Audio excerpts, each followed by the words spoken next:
What's up, YouTube? This your boy, bigboyfactsjonnytv, and I'm going to talk about AEW Dynamite review and highlights. So if you guys are new to the channel, make sure you guys hit that subscribe button, turn on the notification bell every time I premiere a brand new video or I go live on YouTube. Also, go follow my social media, my Twitter, my Instagram, and TikTok, and Twitch, and Discord down below in the description. And let's get started. Now, AEW was a pretty good show. It was a pretty good show. We got CM Punk versus Max Caster, accompanied by Anthony Bowens. This was a quick match. CM Punk and Max Caster lock up. Caster briefly gains the upper hand, and he later grounds CM Punk with a backbreaker. He continues to target the veteran back, but CM Punk rallies with a fury of offense. Max Caster evades the GTS and dumps CM Punk on his head with a fisherman buster. CM Punk fires back with a super hurricanrana, along with his signature knee/bulldog combination. Max Caster gets some help from Anthony Bowens' distraction. In the end, CM Punk plants Max Caster with a power driver and makes him tap out with the Anaconda Vice. Alright, the winner of the match, CM Punk. This was a quick match to kick off the show. In a post-match interview, Toni Strom asks his interest in the world title. He makes the championship taunt again and asks the crowd what it means. They respond with chanting his name. CM Punk says he doesn't know who the champion will be, rather it will be Adam Cole or Hangman Page. He makes it clear that before his time is done, he'll have many more scars and he'll win the world championship. Alright, so we get the backstage segment, MJF and FTR.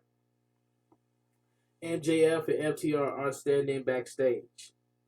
The salt of the earth says that Warlow doesn't exist in AEW anymore, but the Pinnacle will bounce back with a win tonight against Gun Club. Dax Harwood says he doesn't want to get in the middle of MJF's feud with Warlow. MJF responds by saying Warlow used to talk about FTR all the time. FTR repeatedly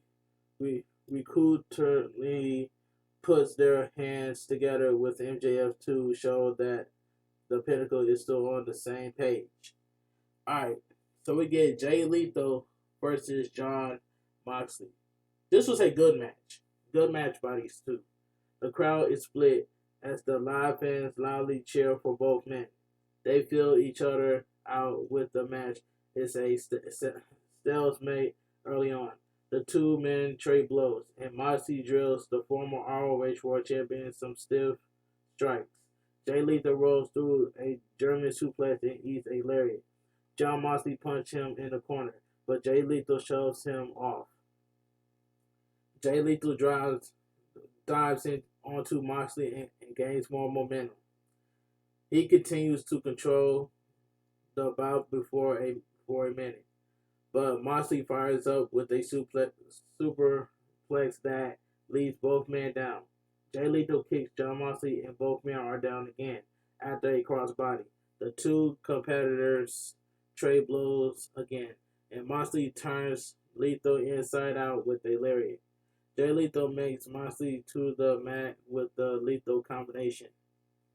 Moxley goes for the paradigm shift, but his knees gives out. Jay Leto goes for the Leto injection and turns Moxley's choke attempt into a roll-up. He plants Moxley with a brainbuster and hits a dive-in elbow. John Moxley ultimately gets the win with the Paragon Shift. The winner of the match, John Moxley. This match was really good between Jay Leto and John Moxley. This was a good match. After the match, the two men shake hands. Alright. A video package recasts Maria Shafir run in AEW. So we get FTR versus Gun Club, accompanied by Billy Gunn. Alright, this was a decent match. MJF joins the commentator team after both teams enter. Hardwood and Colton Gunn talked about and feel each other out. Austin tags in and taunts Harwood. Cash Wheeler enters the match and gains the upper hand. FTR double teams Austin, who eventually escapes and takes a moment to recover. Billy Gunn drills Cash with a cheap shot. The interference helps Austin and Colton take control. Cash rallies, but Colton stops him from tagging Dax.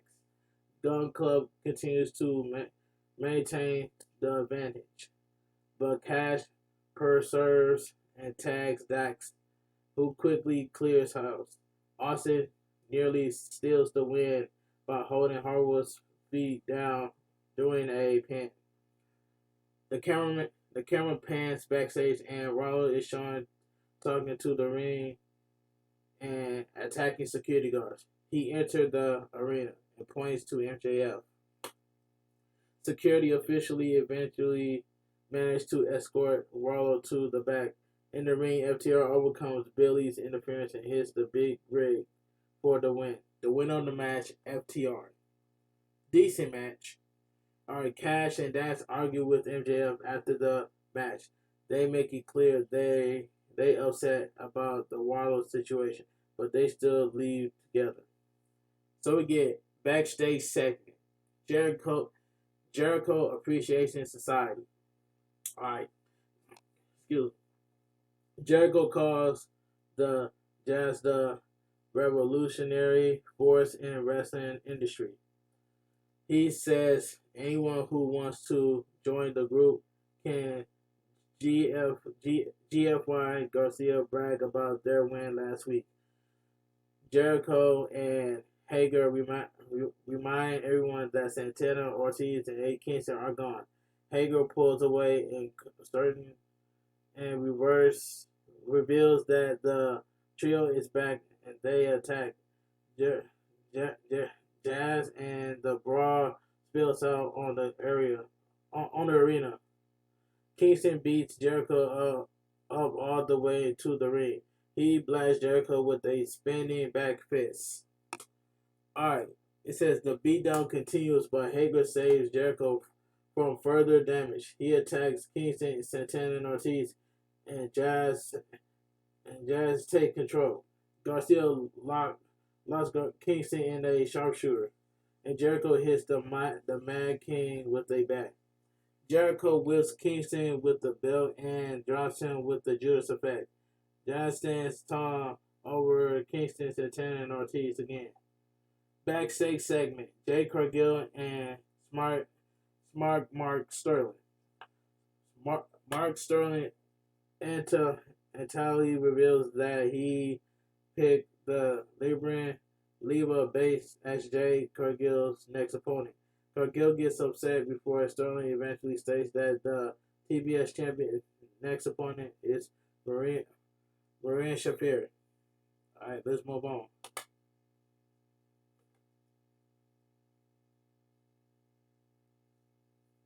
So we get Bryant Dalesen versus Wheeler Yuda. This was a quick match.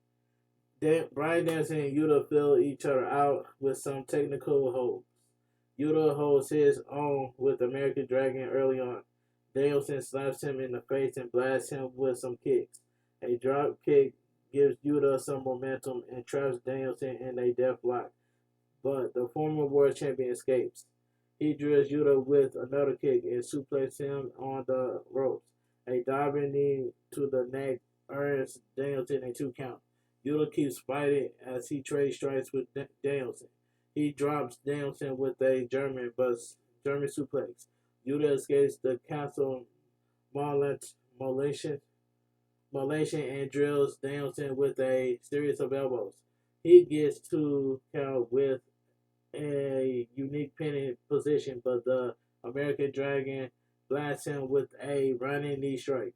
Yuda spits in Dalesen's face and gets a power driver for his efforts. Dalesen traps Yuda in the rebel lock and Yuda passes out, so Dalesen takes the victory. The winner of the match, Bryan Danielson. A video package recapped Darby Allin's feud with Andrade. championship celebration, the Undisputed Elite, Adam Cole and Red Dragon. Alright. It says the trio comes to the ring for a championship celebration as they have stolen the World Tag Team Champions. Adam Cole gets a microphone and says Hangman Page and Jurassic Express are embarrassed because they Undisputed Elite took the titles from them. They he says they didn't steal the titles because you can't steal something that isn't yours. Adam Cole says AEW needs a new era and new crew to run to show it's the undisputed era. Kyle O'Reilly starts to talk, but he had a little too much of the bubbly, so he has to sit down. Bobby Fish and fills in and states that they're the baddest dudes that this company has to over. Adam Cole makes it clear that the celebration will continue. Hangman Page cuts him off by driving into the ring in a Tesla. He attacks Adam Cole and Red Dragon, but the trio leaves the ring. Jungle Express blindsides them and beat them down. Page launches Cole onto his partner at ringside, and the rightful champion stand tall. Alright. An interview with Toni Strom, AEW Women's World Champion Thunder Rosa discuss her title win. She says she's fought and clawed her way to the top.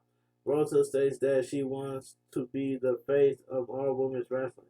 Thunder Rosa says that she's a foundation in AEW, so she can't be knocked down. She dares Nia Rose to use her words after she attacks her last week. Thunder Rosa vows to defend the title anytime, anywhere. So backstage, FTR has a message. Cass says they might take things too seriously, but that's because they're making history and reaching new heights.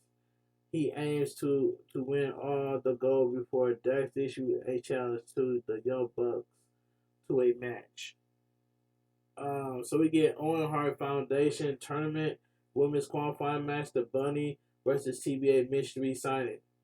Toni Storm, as y'all can see the thumbnail. You guys see the thumbnail. Now I did not expect Toni Storm to be on AEW, but I take it.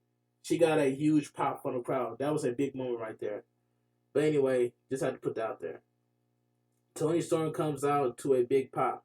So it's clear that she's now all elite. She gains the upper hand early on and catches the Bunny with a drop kick. The Bunny sends Storm to the outside and hits her with a lariat. She continues to control the bout, but Storm rallies.